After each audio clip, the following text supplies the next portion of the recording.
વિકાસભાઈ અમીરભાઈ રબારી, હું ward number 5 નો ચૂંટાયેલો સદસ્ય છું. અમારા એ હાલની પેટા ચૂંટણી સરપંચની આવેલી છે. અગાઉના સરપંચ અવિશ્વાસની દરખાસ્તમાં આ જ બોડી દૂર કરવામાં આવ્યા હતા.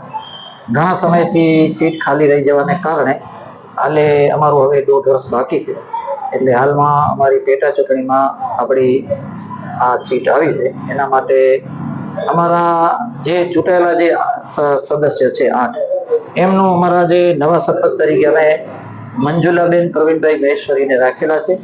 એને અમે બધા સભ્ય સાથે મળીને એને એક ઉમેદવાર તરીકે પસંદ કરેલા છે. અમે એવો પ્રસ્તાવ મૂક્યો હતો કે તમે કોઈ પણ નવો ઉમેદવાર આપો તો અમે એને બિનહરીફ કરી. જે ઉમેદવારો સાથે અગાઉ બોડી સંકલન કે સંમતિ નથી કરી શકી તો એના જોડે આ બોડી કામ કરી શકશે નહીં. તો વળી પાછી જે સ્થિતિ હોય એ સ્થિતિ થાય, એટલે અમે એવો પ્રસ્તાવ કોઈ પણ ફ્રેશ ઉમેદવાર હોય તો એના જોડે આ બોડી સંકલન કરીને કામ કરશે. તો એના માટે અમે એક પ્રસ્તાવ મૂકેલો, છતાં પણ આ એક ઉમેદવારને ઈરાદાપૂર્વક ફોર્મ ભરવામાં આવ્યો. તો અમને એવું હતું કે તો પછી અમને આ ઉમેદવારને એની સામે ઉભા રાખ્યા. પણ જેની પાસે સરકાર બનાવવા માટે સંખ્યાબળ જ નથી તો એ સરકાર બનવી શક્ય નથી. કારણ કે સરકાર ચાલે જ નહીં. કોઈ પણ સમાજ હોય, ધાર્મિક સંસ્થા હોય, ગમે એમાં આપણે બહુમતીથી ઠરાવ થાય તો સરકાર ચાલે. જેની પાસે સંખ્યાબળ જ નથી, માત્ર ચૂંટણી કરવા પૂરતું જ આ એક અમારે આજે આ સીટ જાહેર થઈ છે.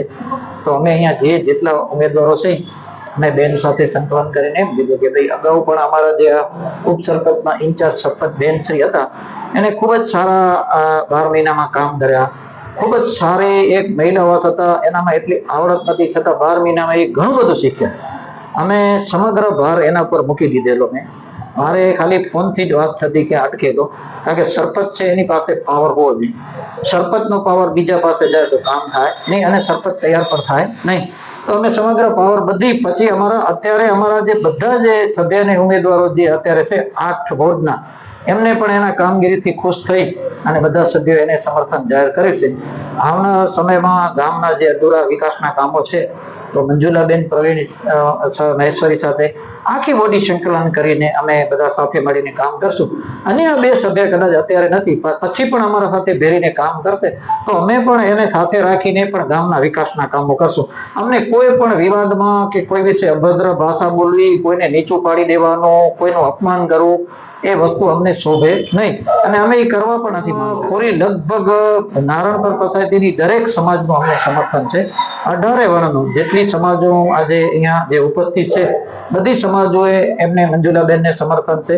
સારું એવું રિસ્પોન્સ છે અને બહુ જંગી એટલે બહુ જ મોટી લીડથી આવનાર ચૂંટણીમાં મંજુલાબેન પણ આપણે બેન વખતે જો ટૂંકા ગાળામાં આપણે ઘણા સીસી રોડ, ઇન્ટરલોકના કામ, ગટરના કામ, પાણીના કામ અને આ બધી જગ્યાએ સીસીટીવી કેમેરા લગાવવાના કામ ઘણા બધા વનિલાબેન વખતે થાય. વિજેતા થશે તો જે અત્યાર સુધીમાં અમારી અગાઉની 2 થી વર્ષ સુધી જે અમારી વિવાદમાં પંચાયતમાં અમારા પૈસા નથી વપરાઈ શક્યા, તો એ જેટલી ગ્રાન્ટો છે એ બધી ગ્રાન્ટ જે છે 12 મહિનામાં અમે મંજુલાબેન સાથે સમગ્ર ટીમ સંગઠન કરી 8 ઉમેદવારો દરેક લોકોને સાથે રાખી અમે એ જે અધૂરા કામો છે એ અમે બધા ગ્રાન્ટ પૂરી વપરાશે, લોકોને સંતોષ થાય.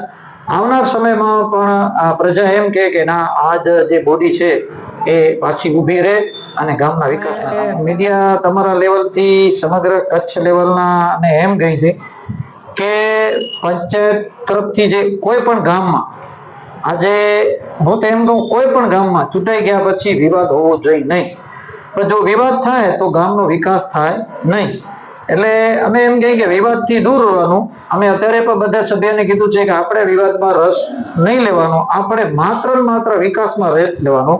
ગામનું હિત થાય, ગામમાં જે અધૂરી પડેલી જે ગ્રાન્ટો છે એ એના વોર્ડના સભ્યને પણ સંતોષ થાય ને જે તે વોર્ડનો સભ્ય જો એના વિસ્તારમાં કામ ન કરી શકે તો આવનારી ચૂંટણીમાં એને એમ કે ભાઈ તને અમે સભ્ય તરીકે ચૂંટેલો પણ તમે કામ શું કરી. તારીખે અમારું નારણપર નીટલોવાસ જે બાલમંદિર કહેવાય એ મતદાન સ્થળ છે. મતદાન સવારના 7 થી 6 વાગ્યા સુધીનો ટાઈમ છે.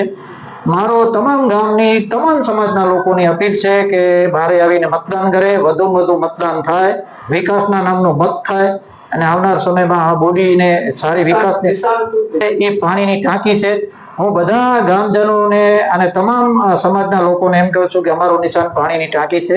તમે પાણીની ટાંકી ઉપર મતદાન કરી અને સિક્કો મારી અને મંજુલાબેનને બહુ જ જંગી લીડથી જીતાડો એવી મારી ગામજનોને નમ્ર અપીલ છે.